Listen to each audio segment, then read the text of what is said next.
You ever wonder how something simple in math can suddenly become, well, a super powerful tool? Today, we're going to crack open one of the most fundamental ideas out there: squares and their opposites, square roots. Let's get right into it and see how just arranging a few tiles can unlock some of math's biggest secrets. Okay, so let's kick things off with a little puzzle to get your brain warmed up. Imagine you've got 16 identical square tiles in your hand. How would you lay them out to make one single perfect square? Go on, take a second and picture it in your head. If you were thinking of a 4x4 grid, you absolutely nailed it. 4 rows of 4 tiles gives us 16 in total. And this simple picture right here is the key to everything we're going to talk about. That side length, 4, when you multiply it by itself, or square it, gives you the total area, 16. And that is our big jumping off point. So let's start right there. We're going from the side of a square to the whole thing. It's a basic idea, but it's all about the power of multiplying a number by itself. So what does it actually mean to square a number? Well, it's exactly what we just did. You just take a number and multiply it by itself. Simple as that. So 3 times 3 gives us 9. And that number, 9, we call it a perfect square because, you guessed it, you could arrange 9 tiles into a perfect 3 by 3 square.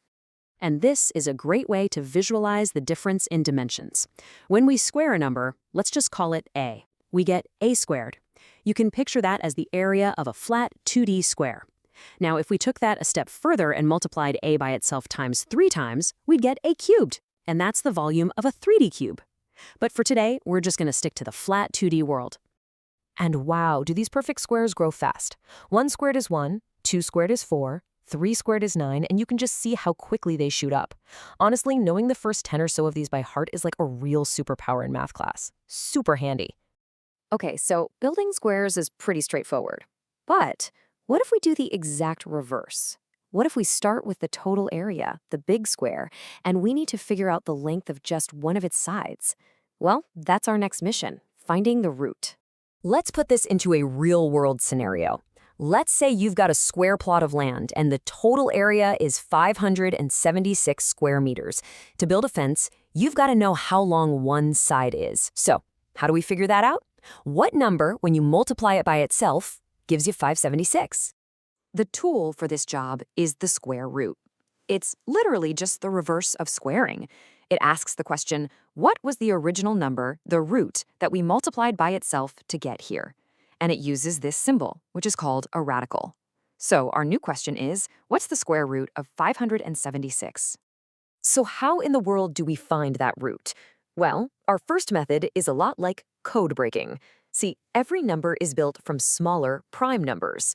And if we can find those secret building blocks, we can crack the code and find the root. This is what we call prime factorization. I know, it might look a little complicated, but the idea is actually pretty simple. All we're doing is breaking our number, 576, down into the smallest possible whole numbers that multiply together to make it. We just keep dividing by primes, like 2 or 3 or 5, until we can't break it down any further. The whole process really just boils down to these 4 steps. First, we find all those prime factors, like we just saw. Then, the important part, we group them into identical pairs. For 576, this gives us 3 pairs of 2s and 1 pair of 3s. Step 3, from each of those pairs, you just pull out one number. Finally, you multiply those chosen numbers together. 2 times 2 times 2 times 3, which gets us 24. So the side of our plot of land is 24 meters. Problem solved. Prime factorization is fantastic. It really is. But it has its limits. What happens when you're dealing with a gigantic number? Or what about numbers that don't have a nice, neat whole number root? For the really tough jobs, we're going to need a more powerful tool. And here it is, the long division method. I want you to think of this as the heavy-duty power tool for finding square roots. This thing can handle pretty much any number you throw at it, perfect, square, or not. Okay, I'll admit, at first glance, this can look a little intimidating, but it's really just a methodical, step-by-step process. You can see how it starts by pairing up the digits of 125 into 12 and 25. Then you just follow the algorithm, and it guarantees you'll find the right answer. And in this case, it's a perfect 35.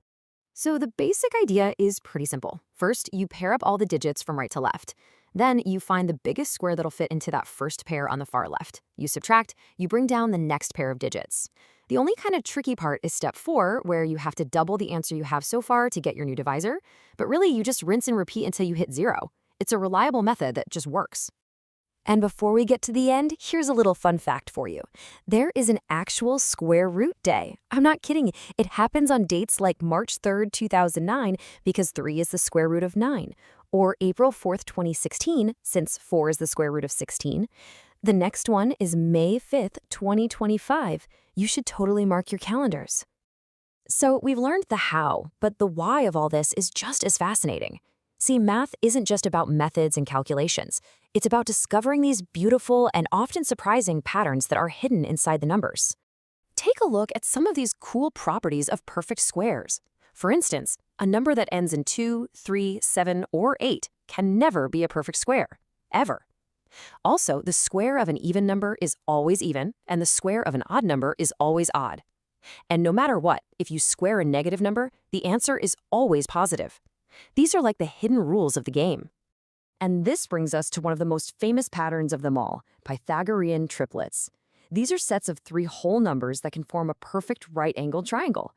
This is the moment where squares and geometry crash into each other in the most amazing way. Let's just look at the numbers. 6 squared is 36. 8 squared is 64. Add them up, you get 100. And what's 10 squared? It's 100. It works out perfectly. This one fundamental rule, the Pythagorean theorem, is literally the unseen foundation for so much of our world, from architecture and engineering to navigating with GPS. And that's the beauty of it all, isn't it? What starts with something as simple as arranging tiles on a table leads to these powerful calculation methods, and that ends up describing the very geometry of our world. Math is just packed with these hidden connections. The only question left is, what are you going to discover next?